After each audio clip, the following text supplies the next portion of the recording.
Assalamualaikum warahmatullahi wabarakatuh. Alhamdulillahilladzi arsala rasulahu bil huda wa dinil haq liyudhhirahu 'alad dini kullih wa kafa billahi syahida. Asyhadu an la ilaha illallah wa asyhadu anna Muhammadan abduhu wa rasuluh. Alladzi la nabiyya wa rasula ba'da. Para pemirsa Alif TV channel yang dirahmati oleh Allah, seperti biasa sebelum kita lanjut ke dalam materi, silahkan di like, subscribe, dan di komen. Semoga channel ini semakin berkembang dan semakin bermanfaat bagi siapapun. Para pemirsa Alif TV channel yang dirahmati oleh Allah Subhanahu wa Ta'ala, kajian kali ini berbeda dengan kayak yang kemarin. Kemarin muncul wajah, hari ini tidak muncul wajah kembali. Saya ingin memberikan sebuah mapping kembali, mungkin sebuah catatan-catatan biar lebih bisa terimajinasikan. Pada kesempatan kali ini temanya lebih ringan dari kemarin. Kalau kemarin agak cukup berat ya yang di video sebelumnya. Pada kesempatan kali ini saya akan membahas tentang materi marketing dan jualan.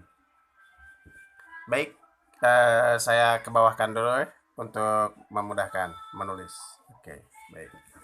Baik, para pemirsa Alif TV channel yang dirahmati oleh Allah Subhanahu wa Ta'ala, pada kesempatan kali ini judulnya adalah marketing dan jualan.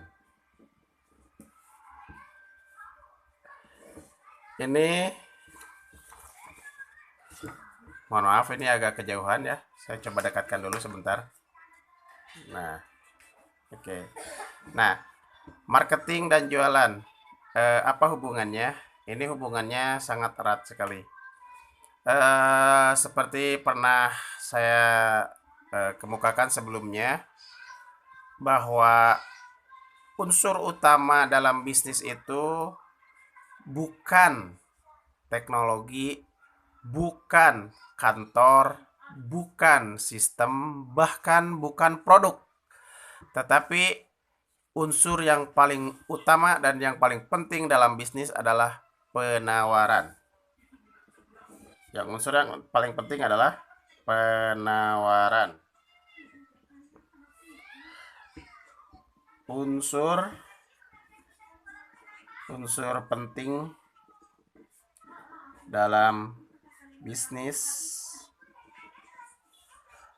adalah penawaran.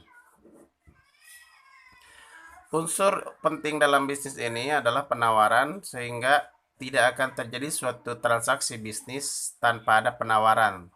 Sehebat apapun marketing kita, sehebat apapun sehebat apapun produk kita, seunik apapun produk kita, sehebat apapun teknologi yang kita punya, secanggih apapun teknologi yang kita punya, sebagus apapun kantor yang kita punya, sekeren apapun produk yang kita punya, jika tidak ada penawaran maka tidak akan pernah terjadi yang namanya transaksi. Itu salah satu yang diungkapkan oleh Mark Joyner ya. Jadi unsur paling penting dalam bisnis itu adalah penawaran. Hatta kita tidak punya kantor, hatta kita tidak tahu teknologi, hatta kita tidak punya produk sekalipun, tetapi jika kita bisa menawarkan, maka kita bisa berbisnis. Nah, artinya di sini profesi berdagang, profesi berbisnis itu bisa dilakukan oleh siapa saja. Tidak memandang dia punya modal, tidak memandang dia punya baik punya modal ataupun tidak punya modal, semua bisa melakukan bisnis. Yang penting dia bisa melakukan sebuah penawaran.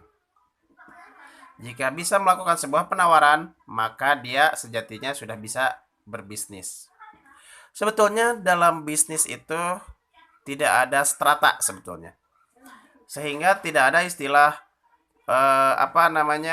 bermodal gede atau bermodal kecil. Yang ada adalah omset besar dan omset kecil. Sebetulnya tidak ada perbedaan antara pedagang kaki lima dengan yang mempunyai perusahaan. Atau misalnya kita lihat misalnya seperti pengusaha seperti Ciputra, seperti Renal Kasali, atau seperti Bob Sadino misalnya. Itu tidak ada bedanya dengan pelapak yang ada di pinggir jalan di trotoar gitu. Tidak ada bedanya dengan orang yang menawarkan jualan secara langsung gitu. Perbedaannya hanya satu. Yang membedakan antara pelapak, antara pedagang kecil PKL dengan yang mempunyai bisnis besar, itu hanya satu. Yang membedakannya adalah omset. Jadi semua tatanan itu sama gitu.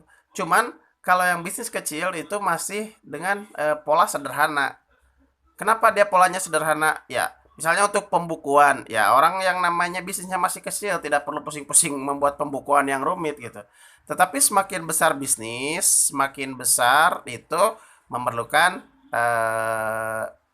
pembukuan yang bagus, bahkan merekrut tenaga administrasi. Tetapi intinya sama, mereka sama-sama berjualan gitu.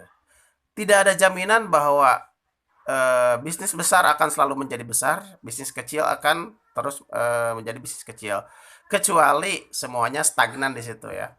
Nah, jika kita lihat di kasus hari ini di era pandemi COVID-19 ini, bisa kita lihat beberapa perusahaan-perusahaan besar, banyak perusahaan besar yang akhirnya kolaps dan bahkan seolah-olah dia baru memulai bisnis gitu. Padahal dulu dia adalah rajanya bisnis gitu. Retail, mall, itu semuanya seperti di seperti di restart gitu, kembali ke nol gitu. Nah, di lain sisi para pedagang-pedagang kecil juga sama gitu. Cuman bantingannya berbeda gitu. Jika orang yang punya bisnis udah besar tiba-tiba terkena bantingan seperti pandemi ini, terasa sangat sakit sekali karena memang beban yang di pundaknya lebih gede, omsetnya gede sehingga ketika sekarang bangkrut mengalami down pun dia terasa sangat berat gitu. Berbeda dengan orang-orang yang dia hanya sehari mendapatkan 10.000, 20.000, 100.000, 200.000 gitu. Ketika terjadi pandemi ini memang terasa gitu. Tetapi mungkin bantingannya tidak akan sekuat orang-orang yang mempunyai bisnis besar. Gitu. Nah, artinya apa? Artinya semua mempunyai kesempatan yang sama untuk melakukan bisnis, untuk melakukan sebuah perdagangan. Intinya kita bisa menawarkan atau tidak. Nah, juga harus kita ingat ketika kita melakukan sebuah penawaran, itu sebuah marketing ya, sebuah pemasaran juga. Nah, itu apa yang harus kita miliki sehingga produk kita bisa menjadi terjadi transaksi gitu. Bisnis kita menjadi mempunyai mempunyai daya transaksi ya, bisa bisa terjual gitu. Nah, yang kedua, ketika kita melakukan unsur penting dalam bisnis, marketing dan jualan ini, itu harus ada unsur USP. USP itu unique selling point. Unique selling point itu, nah maaf ya tidak terlihat. Unique selling point. Unique selling point. Nah, maaf. Nah, unique selling point ini merupakan sesuatu yang harus ada di dalam bisnis kita. Unique selling point itu tidak hanya sekedar unik di produk, tapi harus juga unik di cara penawaran, unik di cara kita menawarkan barang, unik juga di produk. Bisa jadi tidak unik, tapi ketika dijual secara unik itu bisa menghasilkan sebuah transaksi bisnis. Contoh misalnya yang pernah fenomenal seperti keripik Maici. keripik Maici itu ya keripik gitu, keripik singkong gitu. Tetapi kenapa dia menjadi booming dan harganya mahal? Karena dia mempunyai unik selling point. Unique selling pointnya apa? Dia jual dulu awal-awal masih jarang orang yang jualan di Instagram. Lalu dia jualan di Instagram. Lalu si resellernya ini disebutnya apa? Kalau nggak salah pasukan atau apa gitu ya, si resellernya itu.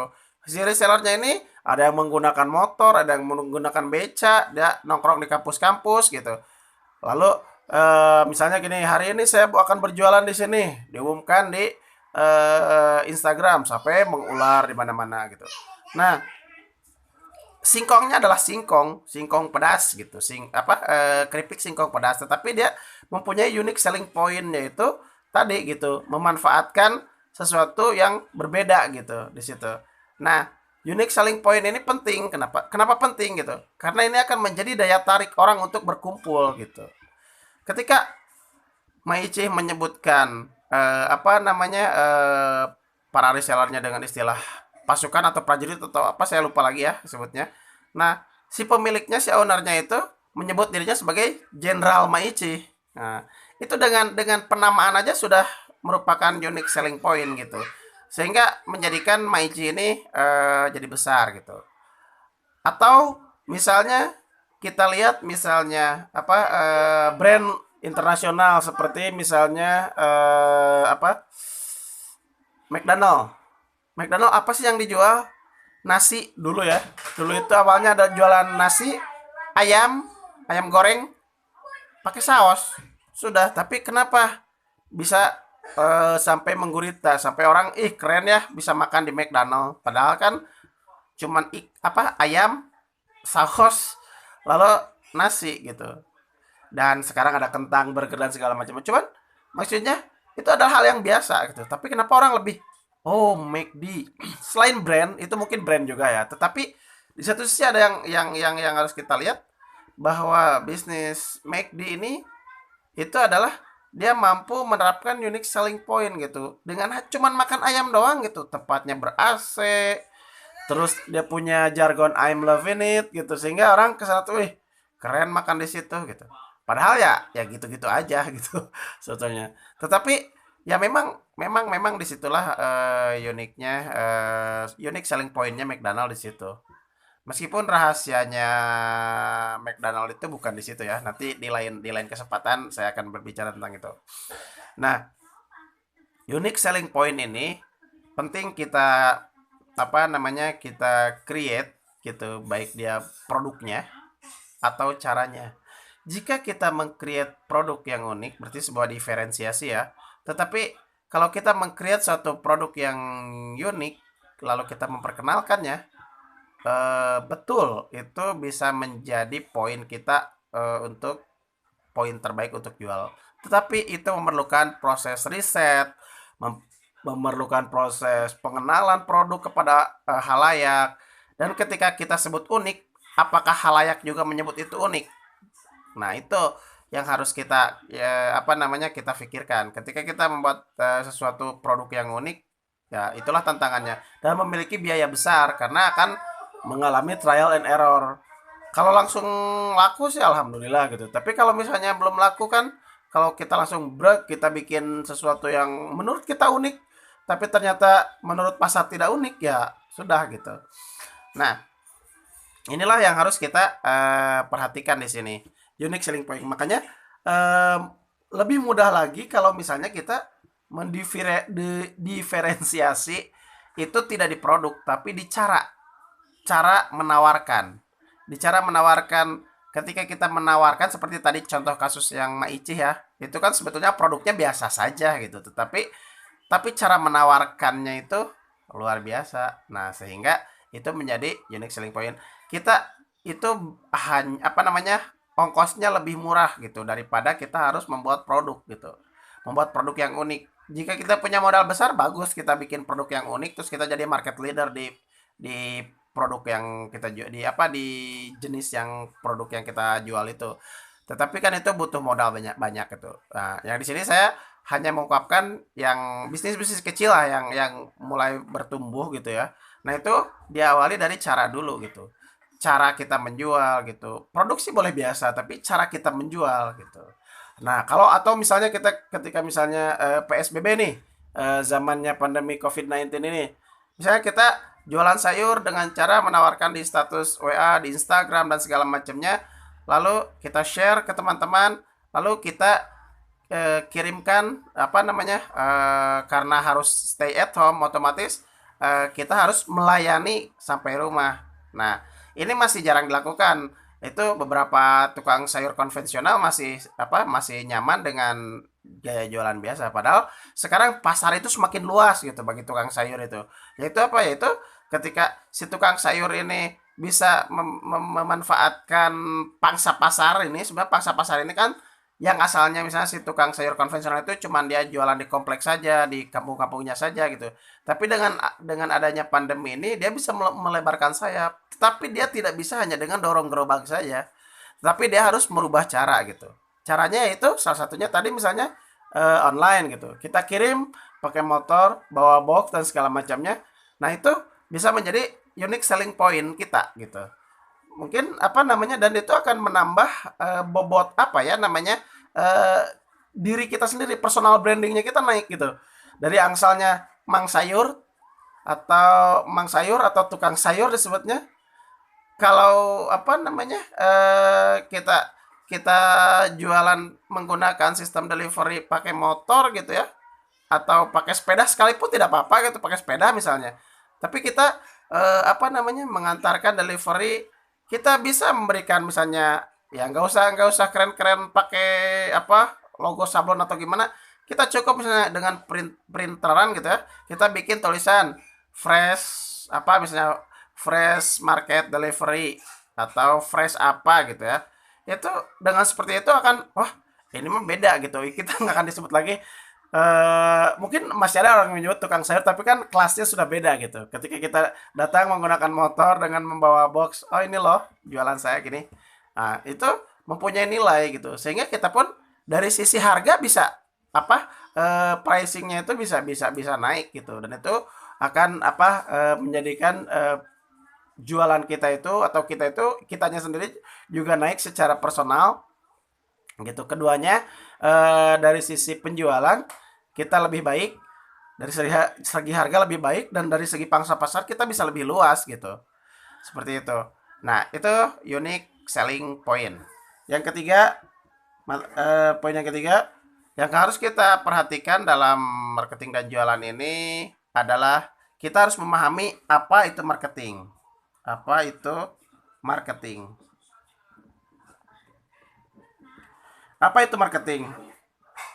Marketing adalah menukarkan nilai tambah dari penjual kepada pembeli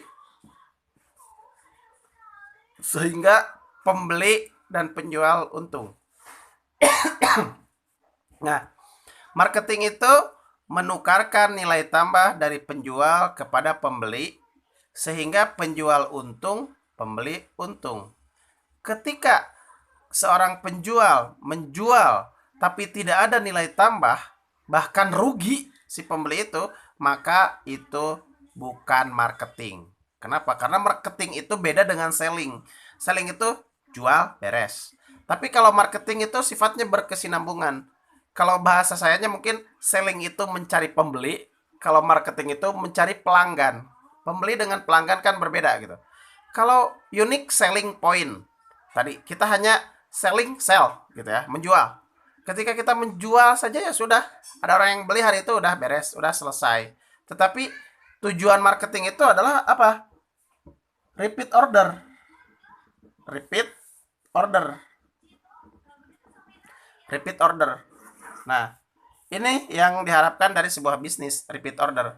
Kenapa? Dengan repeat order ini kita tidak capek-capek lagi cari pembeli karena pembelinya sudah ada. Makanya bagaimana supaya terjadinya repeat order ini? Itu tadi sesuai dengan tujuan marketing yaitu menukarkan nilai tambah added value apa? Kita harus bisa memberikan added value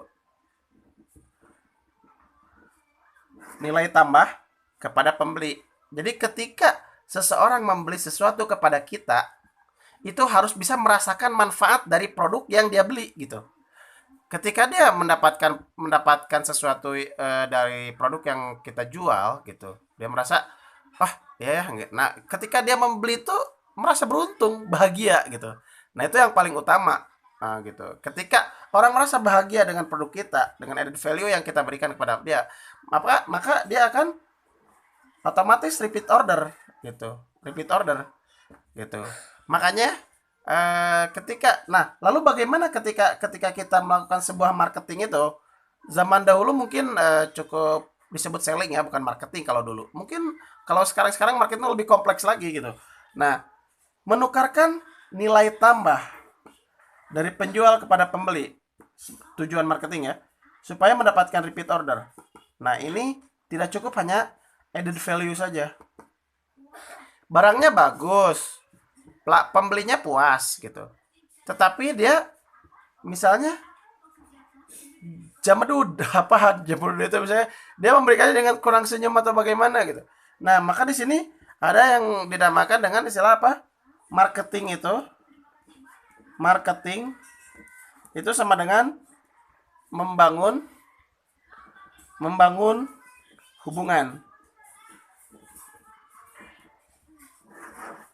Artinya tidak sekedar hanya penjual dan pembeli saja. Jika sudah membangun sebuah hubungan, itu antara penjual dan pembeli itu seperti teman, bahkan saudara, gitu. Nah, ketika seorang penjual dengan pembeli sudah seperti teman, bahkan seperti saudara, ini yang lebih bagus ya. Itu kita menjual apapun, insya Allah gitu, tidak akan kesulitan. Dengan harga berapapun, insya Allah tidak akan kesulitan gitu. Apalagi dia sudah menganggap kita saudara misalnya. Misalnya, ini Pak, saya punya produk ini Pak yang baru gini. Oh, bawalah ke rumah gini. Tiba-tiba dia mungkin saja dia tidak membeli gitu. Mungkin saja hari itu dia tidak membeli, tapi karena kita sudah dianggap saudara gitu. Padahal maksud kita adalah menjual barang gitu. Tiba-tiba misalnya, aduh Pak maaf, ini saya belum butuh nih barang ini. Nih Pak, saya bawain kue. Nih Pak, saya bawain singkong nih dari kebun atau apa. Nah, itu juga kan merupakan sebuah keuntungan gitu. Itu yang disebut keuntungan yang tanpa kita menjual apa-apa kita mendapatkan keuntungan gitu. Nah, membangun hubungan gitu. Kalau dalam ajaran kita, ajaran Islam, membangun hubungan ini dikenal dengan istilah silaturahmi ya, silaturahmi atau silaturahim ya. Yang lebih tepatnya silaturahim. Nah, silaturahim ini kalau diterjemahkan ke dalam konteks bisnis, konteks jualan, itu adalah membangun network atau membangun jaringan. Dengan kita sering bersilaturahmi itu